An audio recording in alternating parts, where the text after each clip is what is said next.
Reading ভালো experience নাই, guest বলছে, টিভির বলছে বা আমাদের চরিত্রটা ভালো অবস্থা নেই। আমাদের মেয়েরা এখন অনেক এগিয়ে, আমাদের সময় মেয়েদের পার্সেন্টেজ খুব কম, এখন প্রায় 50% বিশ্ববিদ্যালয়ের মেয়েরা ভর্তি হচ্ছে, বাট আমাদের গবেষণা মাত্র 5টি, 53% মেয়ে গবেষণা মাত্র 5টি। এই 5টি মানে মেয়েদেরকে ঠিক করে দেওয়া যায় না। ছেলেরা অনেক ভালোভাবে আছে, মেয়েরা সব থাকতে পারছে না। 5টি হলের মধ্যে বৈষম্য আছে, সম্পূর্ণ সবচেয়ে বেশি বৈষম্য শিকার। অন্যান্য মানুষ থাকায় সব মেয়েরা মাস্টার্স সিঙ্গেল থাকতে পারে, একমাত্র সম্পূর্ণ লেভেলে মাস্টার্স ফার্স্ট ইয়ার সবই দুইজনে থাকতে হয়, কোনো সিঙ্গেলের কোনো অপশন নেই। যার কারণে আমার মেয়েরা সব জায়গা থেকে বঞ্চিত। আমি মনে সবচেয়ে বেশি বৈষম্য শিকার এবং আমি আশা করতে চেষ্টা করেছি বা এখনো করছি, সবার কাছে যারা যাদের বলে বেড়াচ্ছি যে একটু মেয়েদেরকে কিছু কিছু করে যারা আমাদের প্রাক্তন ছাত্রী আছে মেয়েদেরকে শিক্ষার ভালো পরিবেশ দেওয়া যায় কিনা।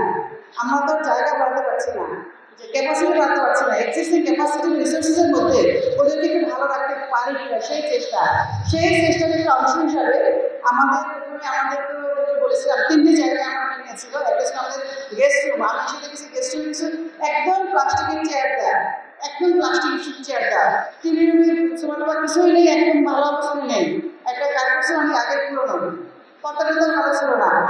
তারপর রিডিং রুমের অবস্থা খুব খারাপ। 3টি জায়গায় হাত দিতে চেয়েছি যে দেখি কিছু করা যায় কিনা। পরে আমাদের একজন সম্মানিত শিক্ষক কিছু হাত দিতে আমাদের এলাম নাই, উনি আমার 4জন ফ্রেন্ড সহ আমাদের স্টুডেন্ট সাথীরা ওনার মাধ্যমে জেনে নিয়ে এসছেন, ওনারা দুজন সব দেখেছেন। দেখার পরে আপনার নামটা আমি বলছি না, আপনার নিজেই রিসার্চ পেপার থেকে পাঠিয়ে দিয়েছেন যে আমাদের গেস্ট রুমের জন্য অ্যাটলিস্ট যেটি হয় অনেক বাবা মা বিভিন্ন জায়গা থেকে সারা জায়গা করে এসে একটা আরাম বসতে পারে, যেগুলো প্লাস্টিকের বসার জায়গা ছিল না বসতে পারে।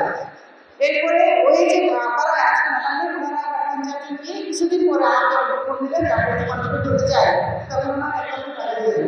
সেই টাকাতে আমরা যে আমাদের টিভির কাজগুলো করেছি প্রায় 80,000 টাকা করে দিয়েছে।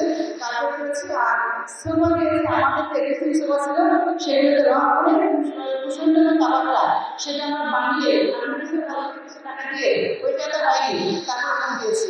এরপরে আমাদের সংগঠন আমাদের জুয়া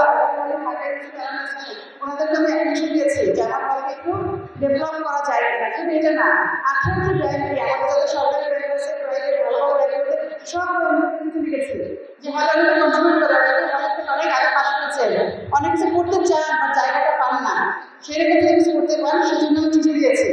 এই প্রেক্ষিতে আমাদের সবাইকে মধ্যে আমার সাথে যোগাযোগ করেছেন, আমি বলছি এখন প্রিন্সেস বাজা যায়, তখন মেয়েদের কথা চিন্তা করে একটা টিফিন দিতে পারবো, যেটা একটু দেরি হয়েছে আমি অলরেডি এখান থেকে নিয়ে সেটা মেকআপ করেছি।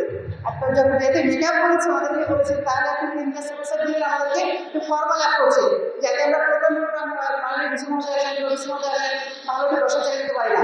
আর যেহেতু এখানে ভালো করে নিয়ে গেছে এগুলো একদম ভাঙা, অনেক বলেছে ম্যাডাম স্কুল বেড়ে যাচ্ছে, এগুলো সব নিয়ে যাওয়ার চান্স আছে, তখন ওদেরকে বসে ফর্মাল অ্যাপ করছে দেবেন, তারই পরিবর্তন আসবে। যেহেতু ওনারা দিয়েছেন আমাদেরকে তার কিছু নেই, একটু আমাদেরকে অনার করে আনবা, কারণ আমাদের কাছে এটাই শেষ না। যেহেতু এই কলেজ ছাত্রী প্রাক্তন ছাত্রী একশো ওনারা বোঝা যাচ্ছে ওনাদের ডেফিনেটলি অনেক কিছু করার মন আছে। আমাদের যেহেতু আমরা যারা রিসার্চ সেন্টারে আপনি চাইলেই করতে পারি না, ওনাদের অনেক বড় অনেক কিছু করবেন এটাই আশা করি। এবং ওনারা যা করেন না যতটুকু করেছেন তাতেই অনেক কৃতজ্ঞ। শামসুন্না